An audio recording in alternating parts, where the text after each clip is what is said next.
بسم اللہ الرحمن الرحیم۔ السلام علیکم۔ اسلامی اور روحانی واقعہ جاننے کے لیے چینل کو سبسکرائب کریں۔ ایک آدمی نے اللہ تعالیٰ سے فقر کی درخواست کی کہ اس کو فقر عطا کر دیا گیا، کیونکہ جو شخص کوئی چیز طلب کرے اور پھر اس کے لیے کوشش بھی کرے تو اس کو وہ مل ہی جاتی ہے۔ آخر اس کی حالت یہاں تک پہنچ گئی کہ وہ اس کی بیوی اور اس کے 3 بیٹے ایک ہی چادر میں باری باری نماز ادا کرتے۔ کچھ مدت اسی حالت میں گزر گئی۔ ایک دفعہ اس درویش نے 2 رکعت نماز ادا کی، دعا کے لیے ہاتھ پھیلائے اور انتہائی عاجزی کے ساتھ روتے ہوئے درخواست کی کہ اللہ تعالیٰ، جبکہ تو نے مجھے فقر کی دولت عطا کی تو اب یہ دولت مجھ سے واپس نہ لے لینا۔ وہ اسی طرح بار بار کہتا جاتا تھا، روتا جاتا تھا۔ جب دعا سے فارغ ہوا تو اٹھا اور پانی نکالنے کے لیے کنویں میں ڈول ڈال دیا۔ وہ چاندی سے بڑا ہوا باہر آیا۔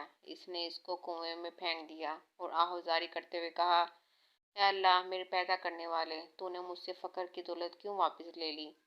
پھر اس نے ڈول کو دوبارہ کنویں میں الٹ دیا اور یہ گریہ زاری کرنے لگا۔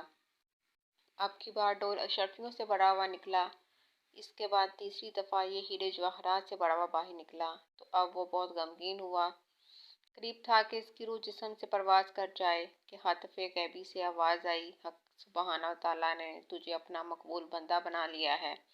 اب تمام دنیا بھی اگر تیرا خزانہ ہو جائے اور تو اسے خرچ کرتا رہے تو تیرے فقر کی دولت کو کوئی نقصان نہ پہنچے گا۔ فقر ایک ایسی بادشاہت ہے کہ دنیا جہاں کے بادشاہ اس ملک کے خوشۂ چین ہیں۔ کوئی نہیں جانتا کہ فقر اپنی دولت کا دروازہ کس کے لیے کھولے گا۔ یہ محض اللہ کا فضل ہے، جس کو چاہے عطا فرمائے۔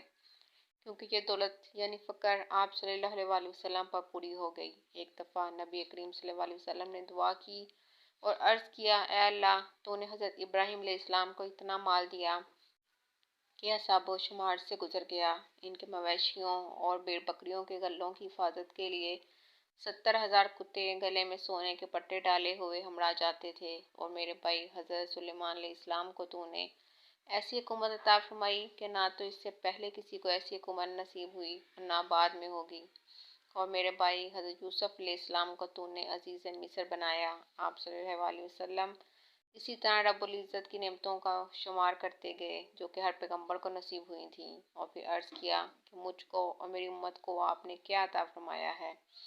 اللہ تعالیٰ کی طرف سے ارشاد ہوا کہ میں نے تجھ کو اور تیری امت کو وہ کچھ عطا کیا ہے جو میں نے کسی پیغمبر کو اور کسی امت کو عطا نہیں کیا، اس لیے کہ تو انبیاء کا بادشاہ ہے اور تیری امت بہترین امت ہے، اور جب تک میری تقدیر میں تیری پیدائش کا فیصلہ نہ ہوا کوئی چیز بھی پیدا نہ کی گئی۔ اگر تو نہ ہوتا تو نہ ہی یہ زمین اور آسمان ہوتے، نہ ہی ربوبیت کا اظہار ہوتا۔ اے میرے پیارے، میں نے دنیا اور عقبہ کو تیرے لیے پیدا کیا، تجھ پہ پیش کیا اور کہا تجھ سے کوئی حساب نہیں لیا جائے گا اور نہ ہی کوئی مواخذہ ہوگا، لیکن تو نے خود ہی کسی چیز کی طرف نگاہ نہ اٹھائی اور الفقر فقری کہہ دیا، پھر میرے دیدار کے سوا کوئی چیز طلب نہ کی۔